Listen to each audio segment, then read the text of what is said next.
Հանրային ծառայությունները կարգավորող հանձնաժողովից հայտնում են, որ այս թվականի նոյեմբերի 13-ին ժամը 2-ին տեղի կունենա նիստ, որի օրակարգում կքննարկվի Հայաստանի էլեկտրական ցանցեր ՓԱԳ բաժնետիրական ընկերության էլեկտրական էներգիայի բաշխման լիցենզիան դադարեցնելու մասին հարցը։ Ինձ է միացել տնտեսագետ Լիլիա Ամիրխանյանը, եւ այսպես Լիլիա, այսպիսի պրակտիկա արդյոք այլ երկրներում կա, երբ ռազմավարական նշանակության կազմակերպությանը կարող են զրկել լիցենզիայից, դա էլ այն դեպքում, երբ հայտնի չէ, թե ով է փոխարինողը։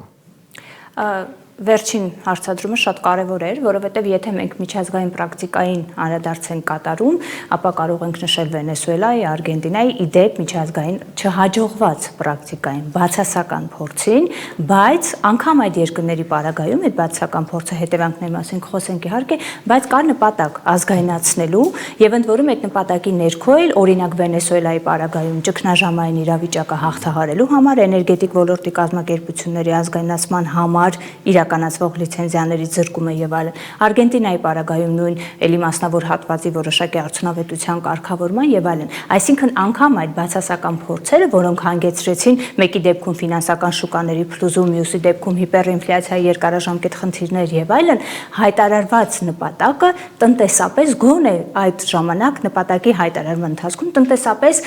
թվում էր արդարացված, այսինքն կար հստակ նպատակ որոշակի արդյունավետության բարձրացման եւ այլն։ Այլ է խնդիրը, որ դա հանգեցրեց բացասական հետևանքների։ Ինչի հետ մենք այսօր գործ ունենք։ Ակնհայտ քաղաքական դրդապատճառներով, տնտեսապես չհիմնավորված, անհասկանալի գործընթացներով իրականացվող, այսպես շարունակական զարգացումներ, հա։ Եվ նորից նշեմ, որ կարևոր շեշտադրում էր քո կողմից, որ անհայտ շարունակությամբ, այսինքն դրանից հետո ինչ է տեղի ունենալու, այլ մասնավորի հետ ենք գործ ունենալու,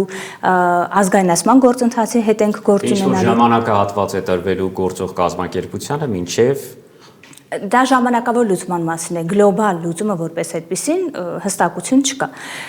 Ցանկացած պարագայում լիցենզիայի զրկումը ենթադրում է կառավարման գործընթացների այսպես մուտքի արգելք, հա, որը հաստատ կազմակերպության, մենեջմենթի եւ ընդհանրապես գործունեության հետ կապված խնդիրներ են առաջացնելու, սա ամենակարճաժամկետ եւ ամենամոտ հետևանքներն են։ Ավելի երկարաժամկետ կտրվածքով իհարկե սա արդեն հայաստանյան հերթական շատ բացասական նախադեպն է,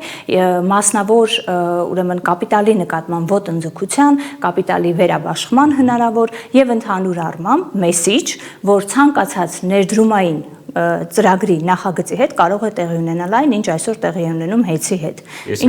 միայն ավելացնեմ, որ հանրային ծառայությունները կարգավորող հանձնաժողովի որոշման հրապարակումից հետո HEC-ի նախկին գլխավոր տնօրենը նշել է, որ բոլոր իրավական ճանապարհներով պայքարելու են։ Սա նաև այդ հետևանքների համատեքստում բացասական Հայաստանի Հանրապետության համար կարող ենք նշել նույն հնարավոր արբիտրաժային գործընթացները, դատական գործընթացները, որը որևէ կերպ Հայաստանի վարկանիշի ընդհանուր առմամբ ժողովրդավարություն, դատաիրավական համակարգ եւ այլն եւ մասնավորապես նույն ներդրումային միջավայրի ու ներդրումային գրավչության համար որևէ կերպ դրական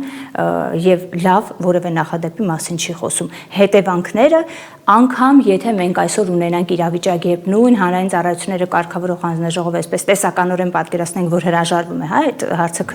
քննելու իր որոշումից, մենք արդեն իսկ այդ ներդրումային գրավչության ու ներդրումային միջավայրին բացասական նախադեպի տեսքով հարված արդեն իսկ հասցրել ենք, ինչը վերականգնելու, շտկելու, որոշակի ելման դիրքեր վերադառնալու համար կարծում եմ արդեն իսկ տասնամյակների աշխատանքի խնդիր կա։